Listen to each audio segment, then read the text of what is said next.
This must end. We must come together. We must unite. We must organize. We must ask for better and different laws. We must ask for the rights for tenants. We cannot continue to allow the forces that be to continue to hold us down and make our voices be silent. We must speak up and we must be heard.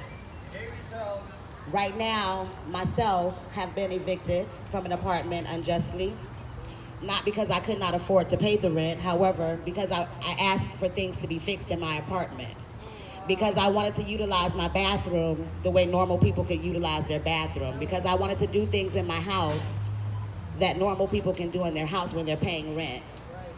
The court systems need to do better at looking at the facts of why people are being evicted. Very little people are getting hearings to be able to have their stories heard in a courtroom, and that needs to change. That needs to change. Very little people are getting an opportunity to even be able to have a sustainable place to go to once they're being put out of these homes.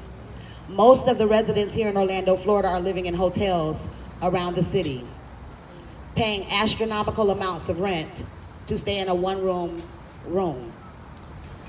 This must change. We must organize. We must get together. I encourage anyone that is going through this. I know of several people myself that I have tried to navigate through the system. We must educate people on how to navigate through the systems, to find out what their rights are, to get legal service aid, and to take these landlords to court.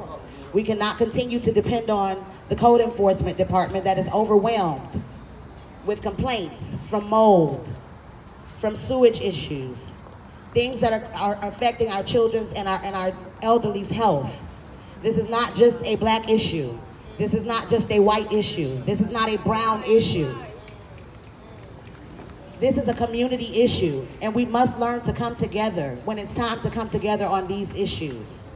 I could say so much more, but we don't have time for all of that.